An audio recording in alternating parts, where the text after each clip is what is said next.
Pelatih timnas Taiwan U23 Zheng Tailin dipastikan akan menghadapi tantangan berat ketika timnya harus bersua dengan timnas Indonesia U23 yang diperkuat oleh pemain-pemain bintang seperti Rafael Struijk dan Ramadan Sananta. Bahkan mengenai ini, Zheng Tailin sudah menyadari bahwa timnas Indonesia U23 memiliki lini depan yang sangat kuat dan berbahaya. Taiwan juga tak segan mengakui bahwa kemampuan skuad Garuda Muda sangat baik. Dan stabilitas tim mereka pun lebih unggul daripada timnas Taiwan U23. Dalam hal ini, meskipun mungkin minder menghadapi lawan yang kuat, namun Taiwan U23 tetap berusaha keras dan berharap dapat memberikan penampilan yang kompetitif di lapangan.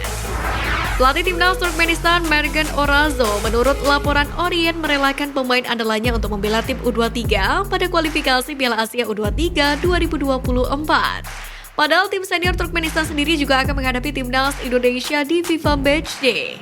Keputusan itu diambil karena Mergen Orazo menganggap kualifikasi Piala Asia U23 jauh lebih penting. Sementara saat pertemuan dengan skuad Garuda di Surabaya akan dimanfaatkan oleh pelatih timnas Turkmenistan ini untuk memanggil para pemain yang lain. Tentu ini bisa menjadi celah bagi pasukan Sintayong untuk mendulang poin. Pasalnya timnas Indonesia senior sendiri tak kalah mewah dengan timnas Indonesia U23. Sederet pemain naturalisasi kenamaan turun gunung. Begitu pula deretan pemain abroad yang juga memperkuat panji merah putih saat FIFA Matchday September ini. Seperti yang kita ketahui bahwasanya Sintayong menunjuk tangan kanannya Choi untuk memimpin sementara timnas Indonesia karena ia harus fokus bersama Garuda Muda di kualifikasi Piala Asia U23. Penugasan ini pun rupanya menarik perhatian media tetangga semuanya bola, di mana mereka ingin tahu seperti apa perjalanan karir pria asal Korea Selatan itu, yang mana sebelumnya memimpin timnas wanita Korea Selatan pada 2019. Lebih lanjut, media tersebut memahami penugasan Choi lantaran Sintayong butuh fokus di timnas Indonesia U23, yang mana memiliki misi penting untuk lolos ke putaran final Piala Asia U23 2024. Timnas Indonesia dan timnas Vietnam kemungkinan besar akan saling berhadapan di kualifikasi Piala Dunia 2026 zona Asia. Keduanya bisa saja bertemu di putaran kedua jika timnas Indonesia berhasil lolos dari putaran pertama melawan Brunei Darussalam. Oleh karena itulah, Garuda dan Golden Star Warriors kemungkinan besar akan saling berhadapan di grup F. Melihat kemungkinan duel ini, mantan asisten Sintayong timnas Indonesia, Gong Oh-kyun memberikan komentarnya. Menurut pelatih asal Korea Selatan ini, Indonesia dan Vietnam memiliki peluang yang sama untuk lolos. Terhitung sejak Februari, kini genap satu semester PSSI di bawah juru kemudi Erick Thohir yang membawa satu rancangan besar sepak bola Garuda Mendunia. Perlu diingat, seusai terpilihnya nakoda baru, Presiden Joko Widodo pun mengharapkan PSSI melakukan reformasi total, yakni dalam arah pengembangan sepak bola agar bisa menjadi lebih hidup. Semangat sang nakoda baru pun amat terasa.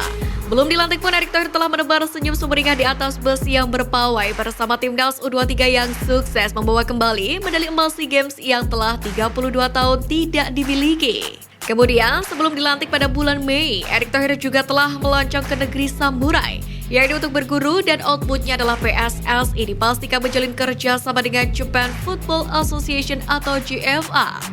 Kemudian seusai berguru dari JFA, PSSI kemudian berguru ke Frankfurt. Sementara itu, untuk mengatasi carut-marutnya kompetisi Liga Domestik, PSSI mulai berbenah dengan menjalin kerja sama keamanan dengan Polri untuk menjadwalkan pertandingan dalam satu musim penuh. PSSI juga memberikan fasilitas VAR sebagai penunjang bagi para pengadil yang berada di tengah lapangan. Dalam satu semester ini, PSSI sedang menuju arah tujuan untuk menjadi lebih profesional, namun juga dengan segudang pekerjaan rumah. Kebijakan unik dan menarik dibuat oleh PSSI terkait penanganan timnas Indonesia di level usia. Pasalnya, PSSI yang lebih memprioritaskan timnas U23 ketimbang senior. Sintayong pun berfokus menangani Garuda Muda. Padahal menurut ulasan Bolanas, timnas senior adalah ujung tombak prestasi sebuah negara. Tapi PSSI kali ini justru menempatkan Sintayong di timnas junior. Selain itu, juga terlihat dari jumlah pertandingan yang hanya satu kali di FIFA Matchday, yaitu melawan Turkmenistan. Kebijakan cuma satu kali bertanding ini pun juga dilatar belakangi karena agenda timnas U23 lantaran Sintayong merangkap jabatan sebagai pelatih timnas senior sekaligus tim kelompok umur. Emil Audero Mulyadi adalah pemain keturunan Indonesia yang bermain di klub raksasa Liga Italia, Inter Milan, yang masuk dalam proyeksi naturalisasi PSSI. Hanya saja tidak mudah bagi PSSI untuk memboyong Emil supaya segera ikut naturalisasi dan membela timnas Indonesia. Untuk itulah PSSI membuat gebrakan gila, yakni dengan menjadikan banyak sponsor seperti Lionel Messi di Liga Amerika. Hal itu diungkapkan oleh mantan anggota Exco PSSI yang pernah mengurusi program naturalisasi, Hasani Abdul Ghani. Mengenai hal ini, Hasani pun menyebut bahwa PSSI sedang merancang strategi agar Erbil juga mendapatkan privilege yang sama, yakni jika ia mau naturalisasi dan membela timnas Indonesia. Liga Champions musim 2023-2024 akan segera dimulai. Menariknya ada 3 pemain keturunan Indonesia yang bakal menjalani ajang Liga Champions musim ini. Di antaranya adalah Kevin Dix bersama FC Copenhagen, Emil Audero bersama Inter Milan, kemudian Tijani Raiders bersama AC Milan. Menarik untuk menyaksikan kiprah pemain keturunan tersebut bersama klubnya masing-masing guna mengarungi musim baru di Liga Champions.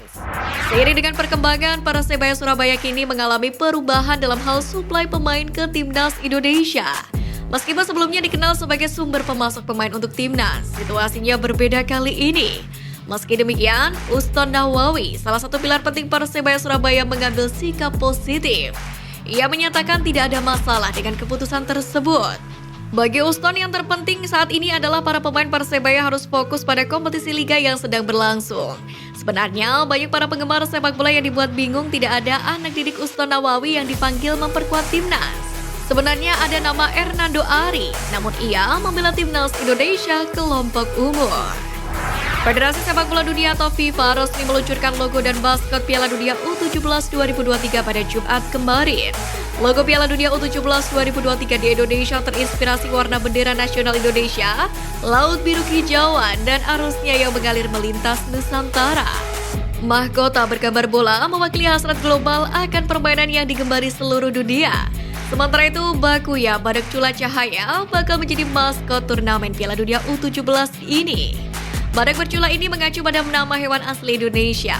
Bakuya diharapkan berperan penting dalam mengajak masyarakat datang ke stadion melihat aksi para sepak bola muda berkompetisi.